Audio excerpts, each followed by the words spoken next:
Bem-vindos à aula de hoje. Iremos falar sobre globalização, um esboço introdutório. Vamos às primeiras impressões sobre esse fenômeno que não é tão novo, mas tem se intensificado a partir da segunda metade do século XX, com a introdução da alta tecnologia e principalmente dos meios informáticos. A globalização econômica. A expansão e hegemonia do capitalismo em escala planetária criaram as condições indispensáveis para a consolidação de uma economia capitalista globalizada. Essa expansão do capitalismo em escala planetária se deu acompanhada de um intenso crescimento do comércio internacional.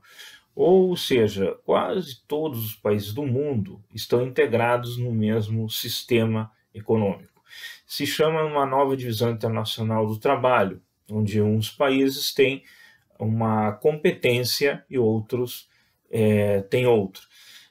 No entanto, alguns eles são mais completos. Tem um parque industrial diversificado, tecnológico diversificado, e outros participam com somente algumas parte desses componentes, né, que irá compor todo esse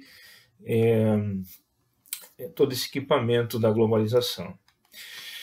A origem dessas mudanças, ela reside basicamente na dispersão da atividade industrial, é aí que dá-se o começo, né, nós estamos falando desse estágio atual, né, porque o comércio, ele internacionalmente, ele existe há muitos anos, há séculos, para ser bem claro. Mas nesse ponto que nós estamos hoje, intensificado, que se chama globalização, ou seja, que ela é quase que absoluta, é dada pela dispersão da atividade industrial, que é um fenômeno provocado pelo processo de expansão das grandes corporações multinacionais, ou seja, aquelas fábricas que produziam nos seus países de origem e que vão se expandir por outros países. Esses países estavam situados lá no hemisfério norte, inicialmente, em países de industrialização original, países ricos, industrializados, os países como Alemanha, França, Inglaterra, Estados Unidos, Japão, principalmente Holanda, né, que vão ter suas matrizes e irão construir filiais em países subdesenvolvidos, que têm um mercado promissor, que tem mão de obra, possível mão de obra disciplinada, possível mão de obra com condições de aderir às linhas de produção, com algum nível educacional, também mercado consumidor, mercado de trabalho com algum grau de qualificação, e também outra grande possibilidade é recursos naturais em grande quantidade. Isso é essencial para que essas multinacionais fossem se expandir. De outra maneira, também, os países que receberam essas filiais, eles favoreceram essa chegada dessas multinacionais por causa de algumas questões políticas, né? Incentivos fiscais, né? Criaram condições para que essas multinacionais se instalassem em seu território. E também outras coisas, legislações mais flexíveis do ponto de vista do trabalho, ambiental, que isso já não existia nos países desenvolvidos, existia mais rigor, mais rigidez quanto a isso, né? Como é que era tratada essa questão da legislação trabalhista, ambientalista, enfim. Favorecidas pela revolução tecnológica, é o ponto essencial, em andamento também pelos avanços dos transportes ocorridos a partir da Segunda Guerra do século passado, portanto, século XX, né? Essas grandes mudanças, essas grandes empresas multinacionais, que até então atuavam quase que exclusivamente nos países ricos industrializados do hemisfério norte, expandiram suas atividades e instalaram filiais em países com economias menos desenvolvidas, com a finalidade de conquistar novos mercados. A visão aqui é totalmente econômica, ou seja, a empresa ela vai fazer, claro, todo um estudo de mercado, né? Vai ver a situação desse país, as condições e vai se instalar. pensando sempre em lucro, lucrar o máximo possível. A mão de obra barata é algo muito importante. O que significa isso? A numerosa mão de obra, ou seja, as condições de vida naquele país, vamos supor aí uma Tailândia, né? Um país como a Tailândia, lá no sudeste da Ásia, com 65 milhões de habitantes, como está agora, com uma metrópole como Bangkok, que tem aí em torno de 100 milhões de habitantes, e vai receber uma grande empresa.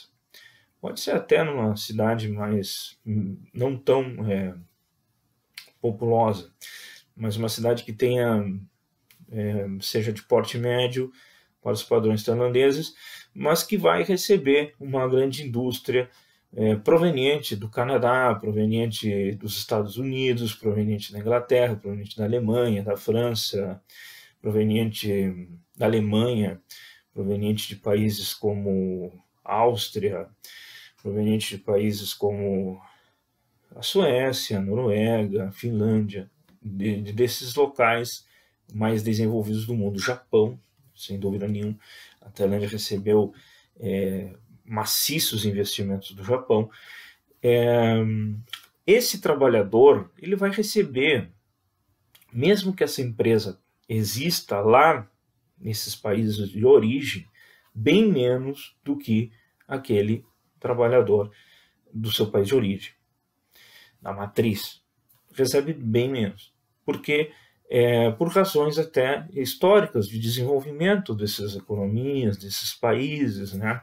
Senão não haveria vantagens dessa indústria se instalar num país como a Tailândia, o Vietnã, um país vizinho ali, não teria condições de fazer esse investimento. Aqui na América do Sul, por exemplo, a instalação de indústrias automobilísticas, por exemplo, é um caso bem típico, né? Então, construir veículos a um preço mais acessível para a população daqui e até para ser exportado, né, para países vizinhos. É porque recebe um salário inferior àquele trabalhador da matriz, por exemplo, da General Motors dos Estados Unidos com o trabalhador da General Motors Brasil, ou a Renault Argentina com a Renault da França, um exemplo, né? Para a gente ter uma noção de como é que funcionou esse sistema assim, de implantação de indústrias do mundo desenvolvido, dos países ricos, né? Esses termos não são exatamente sinônimos, mas servem para a gente classificar, né? Caracterizar. Então, assim, a área geográfica de atuação dessas empresas se expandiu em direção às economias periféricas menos desenvolvidas, mas que apresentavam mercados economicamente promissores. Quando se fala em mercados economicamente promissores, são populações grandes, né? Populações numerosas, geralmente acima de 50 milhões de habitantes, 60 milhões, 70 milhões, até 100 milhões e passando daí. E que nessas populações existia uma possível classe média. Por quê? Senão, não haveria a possibilidade de consumir esses produtos, né? Onde existe uma população, mesmo que numerosa, mas que viva somente da subsistência, ou seja, produz para comer, não teria por que instalar uma indústria multinacional, porque não existe a possibilidade de venda, não existe mercado. É mais ou menos assim que funciona.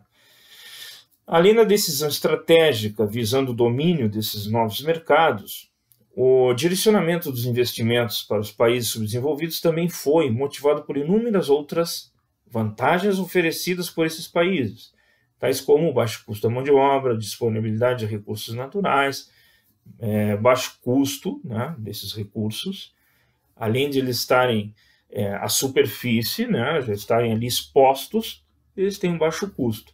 E é essencial para uma indústria, né? A indústria ela vai ter que, para beneficiar qualquer produto, ela tem que tirar do solo, né?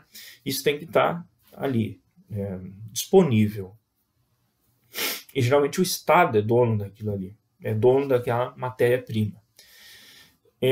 Nesses países subdesenvolvidos, e que são um número bem expressivo. Se a gente for analisar, De acordo com a ONU, 196 países independentes existem no mundo. Calcula-se que só 20 sejam desenvolvidos, né? Que aí é uma classificação bem rígida mesmo. E desses outros, aí vamos imaginar que 176 seriam subdesenvolvidos, ou seja, pobres, né? Então é um número considerável de países que não fazem parte dos que são ricos, né? Em todos os sentidos. Liberdade para remeter lucros às matrizes no país de origem, isso aí é uma coisa que faz a gente pensar um pouco, né? Ou seja, explora esse país, remete o lucro lá para a matriz. Isso sempre foi assim, desde que inicia esse processo de instalação de indústrias multinacionais nos países periféricos, se remete os lucros para a matriz. Mesmo em alguns tendo, né, alguns mais, outros menos, mas isso sempre aconteceu e gera assim uma distorção, né? A riqueza ela vai se acumulando. Por isso que às vezes a gente pensa, né, que se isso foi benéfico ou não. Teve um impulso, né, de indústria, de tecnologia, de um monte de benefícios, mas também teve o lado negativo, que é gerar uma dependência muito forte, porque muda a maneira como esse país vai ter que se organizar no sistema mundial, né? E até mesmo concessão de incentivos fiscais, redução ou isenção de impostos, ou seja, uma multinacional que chega e vai ter essa vantagem em relação até com a indústria nacional, ela não paga imposto, né? Dessa forma, gente, as empresas multinacionais, elas, embora tenham contribuído para o crescimento econômico, isso é uma visão bem capitalista, do ponto de vista capitalista, lucros, né, a nível maior, industrial dos países, são números maciços, né, não tratados, não analisados por menor, onde passaram a desenvolver suas atividades, a dependência econômica, tecnológica desses países vem se acentuando cada vez mais em relação às nações mais ricas e industrializadas, como havia mencionado anteriormente. Se não há um desenvolvimento, a princípio teria que ter se pensado assim, vamos desenvolver, vamos trazer essa tecnologia de lá, mas também teremos que desenvolver a nossa. O que acontece é que isso talvez não seja de interesse de quem desenvolve e faz esse tipo de tecnologia. Vamos sim levar, né, vender, mas não vamos ensinar como é que se faz. Ou não vamos incentivar que lá haja esse tipo de concorrência. E eu compreendo que seja dessa forma, né? Por isso que existe essa diferença, né? Uns fazem uma parte, outros fazem outra, né? Isso chama dependência, né? Depender economicamente de outros países, tecnologicamente de outros países. E que esse grupo ele acaba compreendendo um grupo bem menor, né? Que são os que estão na elite econômica do planetária. Então, espero que tenham gostado dessa aula e até a próxima.